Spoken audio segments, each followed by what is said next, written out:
Hello दोस्तों, आप सभी का स्वागत है हमारे यूट्यूब चैनल एसएसए कोचिंग पे। तो दोस्तों, आज का टॉपिक हम लोग जीएस और जीके के प्रश्न करेंगे। तो इसमें हम लोग महत्वपूर्ण प्रश्न करेंगे और इसमें मोस्ट इम्पॉर्टेंट प्रश्न है और यह सभी एग्जामों के लिए महत्वपूर्ण होगा। तो इससे पहले चलिए स्टार्ट करते हैं। और जो लोग नए जुड़ रहे हैं प्लीज़ चैनल को सब्सक्राइब कर लीजिएगा और वीडियो को लाइक शेयर जरूर करिएगा। आप लोग वीडियो को शेयर नहीं करते हैं, प्लीज़ आप लोग शेयर करें। तो चलिए स्टार्ट करते हैं आज का पहला प्रश्न। तो आज का पहला प्रश्न हम लोग करते हैं, भारत का राष्ट्रगान किसने लिखा? तो भारत का राष्ट्रगान किसने लिखा था यह आपको बताना है। तो यह भारत का राष्ट्रगान जो लिखे हैं रविंद्रनाथ टैगोर लिखे हैं। ठीक, तो रविंद्रनाथ टैगोर भारत के राष्ट्रगान लिखे हैं जो कि 52 सेकंड में गाया जाता है, मैक्सिमम 52 सेकंड में गाया जाता है। चलिए आगे चलते हैं। महात्मा गांधी को राष्ट्रपिता सबसे पहले किसने कहा? महात्मा गांधी को राष्ट्रपिता सबसे पहले किसने कहा था? नेताजी सुभाष चंद्र बोस ने कहा था गांधी जी को राष्ट्रपिता। ठीक, चलिए आगे चलते हैं। हमारा राष्ट्रीय पंचांग कौन सा है? हमारा राष्ट्रीय पंचांग कौन सा है? तो यह शक संवत जो हमारा यह राष्ट्रीय पंचांग हमारा है। ठीक, चलिए आगे चलते हैं। क्वेश्चन नंबर 6, राष्ट्रगान गाने की अवधि कितनी है? तो यह 52 सेकेंड में राष्ट्रगान की अवधि है गाने की। चलिए आगे चलते हैं। रेडियो एक्टिवता की खोज किसने की थी? रेडियो एक्टिवता की खोज किसने की थी? तो हेनरी बेकरल थे जो कि रेडियो एक्टिवता की खोज की थी। आगे चलते हैं। पेस मेकर का संबंध संबंध शरीर के किस अंग से? तो पेस मेकर का संबंध जो है शरीर के किस अंग से है? तो यह हृदय से है। पेस मेकर का संबंध शरीर के हृदय से। चलिए आगे चलते हैं। मानव शरीर की किस ग्रंथि को मास्टर ग्रंथि कहा जाता है? तो मानव शरीर की किस ग्रंथि को मास्टर ग्रंथि कहा जाता है? तो यह पीयूष ग्रंथि है, उसे मास्टर ग्रंथि कहा जाता है। आगे चलते हैं। कार्बन का सर्वाधिक शुद्ध रूप कौन सा है? तो कार्बन का सर्वाधिक शुद्ध रूप कौन सा है? तो यह हीरा है जो कार्बन का सर्वाधिक शुद्ध रूप है। आगे चलते हैं। किस धातु का प्रयोग मानव द्वारा सबसे पहले किया था? तो यह तांबा जो धातु है, सबसे पहले इसका प्रयोग किया था तांबा धातु का। आगे चलते हैं। अंतरिक्ष यात्री को बाह्य आकाश कैसा दिखाई देता है? तो अंतरिक्ष यात्री को बाह्य आकाश कैसा दिखाई देता है? तो एक काला दिखाई देता है। कैसा दिखाई देता है? काला दिखाई देता है। आगे चलते हैं। दूरबीन का आविष्कार किसने किया था? दूरबीन का आविष्कार किसने किया था? तो गैलीलियो ने दूरबीन का आविष्कार किया था। आप लोग इसको भी जानते रहिएगा। चलिए आगे चलते हैं। क्वेश्चन नंबर 15, दिल्ली स्थित महात्मा गांधी की समाधि का क्या नाम है? तो महात्मा गांधी की जो समाधि है उसे राजघाट कहा जाता है। क्या कहा जाता है? राजघाट कहा जाता है, जो कि दिल्ली में स्थित है। भारत में पहली रेल कहाँ से चली थी? तो भारत में पहली जो रेल चली थी कहाँ से चली थी? तो मुंबई से चली थी। इस समय बम्बई था उस समय, इस समय वर्तमान में मुंबई है और थाने के बीच। कहाँ से? थाने के बीच चली थी। चलिए आगे चलते हैं। भारत में पहली बार मेट्रो रेल सेवा किस नगर में आरंभ की गई? तो भारत में सबसे पहली मेट्रो रेल सेवा जो आरंभ की गई थी तो यह कोलकाता में आरंभ की गई थी। चलिए आगे चलते हैं। भारत में रेल का आरंभ किस सन में हुआ? तो भारत का रेल आरंभ हुआ था कब हुआ था? तो यह 1853 में रेल आरंभ हुआ था भारत में, जो कि मुंबई से थाने के बीच चली थी। आगे चलते हैं। क्वेश्चन नंबर मिस्टेक हो गया नंबर। तो क्वेश्चन नंबर ये, भारत की प्रथम महिला मुख्यमंत्री कौन थी? तो सुचिता कृपलानी थी भारत की प्रथम महिला मुख्यमंत्री।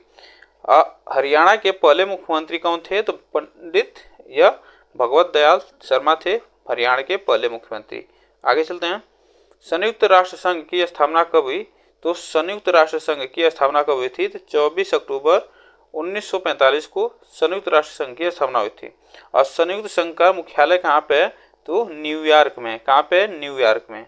आगे चलते हैं। क्वेश्चन नंबर 24, संयुक्त राष्ट्र संघ के पहले महासचिव कौन थे? तो संयुक्त राष्ट्र संघ के पहले महासचिव कौन थे?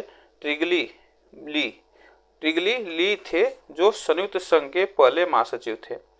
इस समय संयुक्त संघ के कितने देश सदस्य हैं? तो 193 देश सदस्य हैं वर्तमान समय में इस समय। आगे चलते हैं। क्वेश्चन नंबर 26, संयुक्त राष्ट्र संघ सुरक्षा परिषद के कितने देश सदस्य हैं? तो संयुक्त राष्ट्र संघ की सुरक्षा परिषद का कितने देश सदस्य हैं? तो 15 देश सदस्य हैं। ठीक, आगे चलते हैं। और यहाँ पे संयुक्त राष्ट्र संघ के कितने देश सदस्य हैं? 193। और यहाँ पे संयुक्त राष्ट्र संघ सुरक्षा परिषद के कितने सदस्य हैं? तो 15। यहाँ पे सुरक्षा परिषद की बात कर रहा है तो 15 सदस्य होंगे। चलिए आगे चलते हैं। संयुक्त राष्ट्र संघ सुरक्षा परिषद, यहाँ पे सुरक्षा परिषद की बात है तो यहाँ पे 5 अस्थायी सदस्य हैं। कितने अस्थायी सदस्य की बात कर रहा है? तो 5 देश जो हैं अस्थायी सदस्य हैं। चलिए आगे चलते हैं। क्वेश्चन नंबर 28, अंतर्राष्ट्रीय न्यायालय कहाँ स्थित है? अंतर्राष्ट्रीय न्यायालय कहाँ पे है? तो संयुक्त राष्ट्र संघ सुरक्षा परिषद का अंतर्राष्ट्रीय न्यायालय जो कहाँ पे है? तो द हेग में है, जो हालैंड में भी है, ठीक ना, हालैंड में पड़ता है हेग। तो आप इसको याद रखिएगा। चलिए आगे चलते हैं। भारत का राष्ट्रीय गीत कौन सा है? तो भारत का राष्ट्रीय गीत कौन सा है? तो वंदे मातरम जो है भारत का राष्ट्रीय गीत है। आगे चलते हैं।